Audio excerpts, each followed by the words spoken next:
Във връзка с разразилата се напоследък в интернет злостна, мога да кажа, кампания срещу нашата клиника, решихме да застанем заедно с доктор Севриева и да изразиме своето мнение по случилото се. Това, което искам да кажа е, че от медицинска гледна точка, и аз твърдо стоя зад това, няма абсолютно никаква допусната грешка от колежката доктор Севриева.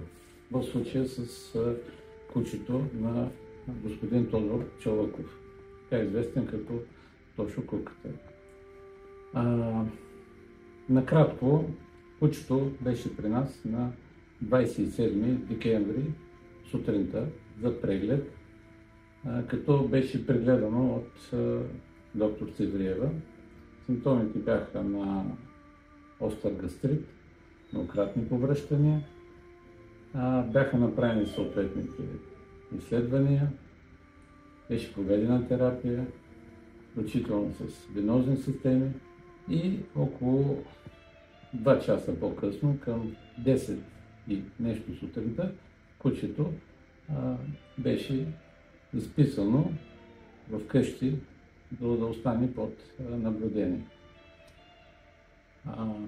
Това всъщност е и единствения ни допир с пациента и с неговите собственици. От там нататък на следващия ден, на 28 декември сутринта, се започна с обаждане по телефона, 2 пъти сутринта, с нападки, с викове и така нататък, като в крайна сметка обвиненията бяха за това, че ние сме виновни за смъртта на кучето. Това, което разбрахме по-нататък от телефонен разговор с собствениците и от разговори с нашите колеги, които след това са преглеждали кучето, е, че на 28 рано сутринта към 3:30 кучето е заведено в клиника Ирвет при доктор Пламен Стоянов. Той го е прегледал, направил е рентгенова снимка, кучето е било видимо подуто. На рентгена е установено превъртане на стомаха. На собствениците е предложена оперативна намеса, която в случая е спешна и животоспасяваща. Те са се колебаели дали да я направят, в края на краищата са отказали в момента извършването на намесата и по думите на доктор Стоянов, пък и по разказа на самите собственици по телефона, няколко часа след това кучето умира. И това е всъщност цялата история. Това, което искам да кажа от чисто медицинска гледна точка е, че привъртането и подуването на стомаха е състояние, което се развива изключително бързо. Обикновено пациентите от самото привъртане, от момента на привъртането на стомаха до настъпването на смъртта минават едва няколко часа. Обикновено това са 3, 4, 5 часа, но в никой случай не е възможно пациента да е с привъртян стомах на едната сутрин, един ден сутринта и да почине от привъртането на стомаха на следващия ден сутринта, което се твърди в всичките видеа, постове, безкрайни, които се сипят като обвинение срещу нашата клиника. Те казват и твърдят, че колеги са им казали, че е възможно куче да живее до 48 часа. Това го заявиха пред камерите на господин Жоро Игнатов в съдебен спор, който също дойде тук в клиниката, заедно с тях. Аз бих призовал, след като те твърдят това, нека лекарят, който им е казал подобно нещо, който е твърдил, че животното е било с привъртян стомах сутринта на 27, нека да излезе и да застане с своето име, с своя авторитет и да го потвърди, така както заставаме ние с нашето име и съответно с нашия авторитет. Толкова по случая. Това е единственото, което аз искам да кажа по случая. Има много други детайли, има много подробности, изследвания и така нататък, с които не мисля, че е необходимо да занимаваме нашите клиенти.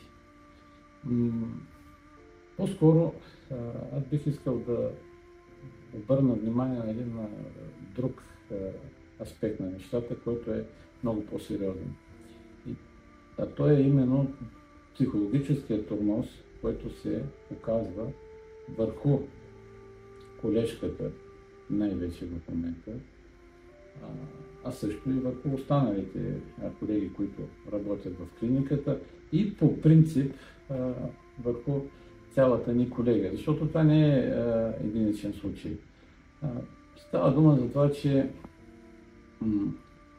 ветеринарните лекари, ако зададете въпрос, защото има такива проучвания, защо са станали ветеринарни лекари, над 90% от тях ще ви кажат, че това, което ги е накарало да се запишат и да учат тази професия, това е любовта към животните. Почти всички ще отговорят едно и също нещо. Тези хора са отделили една голяма част от своя живот и продължават да отделят голяма част от своето време, работейки през почивни дни, работейки вечер до късно, по празници, както е в случая с последния случай, който коментираме. И когато ти си направил това, което е показано от медицинска гледна точка, когато си направил това, което е уместно да направиш и получаваш ежедневно, подчертавам ежедневно, клипове, заплахи и така нататък, това оказва много силно психологическо въздействие. Стига се до там, че някои от колегите се отказват от нашата професия. Ние губим като клиника, ние губим като съсловие един човек, в случая в лицето на доктор Севлиева, който е с много добра квалификация, който е изкарал множество курсове в чужбина, който е специализирал в своята област. Ние го губим по причина на това, че хора, които нямат медицинско образование, просто са решили, че трябва да си намерят някаква изкупителна жертва. Аз бих ги призовал, ако са толкова убедени, толкова сигурни, че в край на краищата ние сме уморили кучето, така както те се изразяват, просто да си потърсят правата по единствения цивилизован начин. И това нещо е в съда, а не чрез някакъв публичен, как да го нарека, линч в интернет, на платформи, които са контролирани от тях, в които те раздават присъди. Убийци, вие са крийте и така нататък и така нататък. Защото в край на краищата това отказва млади и талантливи хора от ветеринарно-медицинската професия, ако щете и в медицинската професия, защото в край на краищата една част от тях, и тя не малка част от тях, отива да работи в чужбина. И то не само по финансови съображения, а и по точно такива чисто морални съображения, защото те не могат, те се чувстват незащитени от такива безпочвени обвинения. Така че нормалният цивилизован начин е, ако смятат, че са ощетени, а те, според мен, това, което се прави от край до край, е с цел популярност в интернет и нищо повече. Така че призовавам ги нека да ни дадат под съд. Но съм сигурен, че няма да го направят, защото много добре знаят, че ние нямаме вина. Много добре знаят, че след посещението си при нас, те са ходили в още 2 клиники. И това е, което имам да кажа по случая. Не смятам повече да влизам в полемики с тях, не смятам да се занимавам по какъвто и да било друг начин. Посланието, което отправям, е към хората, които могат да мислят. Това е, което мога да кажа. Може би доктор Севриева може да добави нещо към това.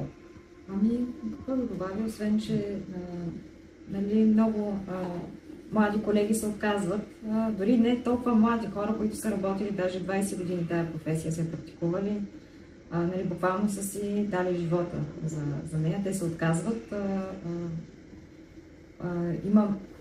Отказват се от практикуването на тази професия именно заради такива случаи. Това не е единичен случай, това е някакво ежедневие. Тази седмица съм аз, другата седмица ще е някой друг колега, дали било ветеринарен лекар или даже хуманен, защото това е практика. Всеки застава скрит зад монитора на компютъра и почва да си пише каквото му хрумне на главата в небивалици във Фейсбук, по групите, който е главно хейт, защото явно това е най-популярното нещо. Най-много пари и популярност се изкарват с това явно в нашия цивилизован свят.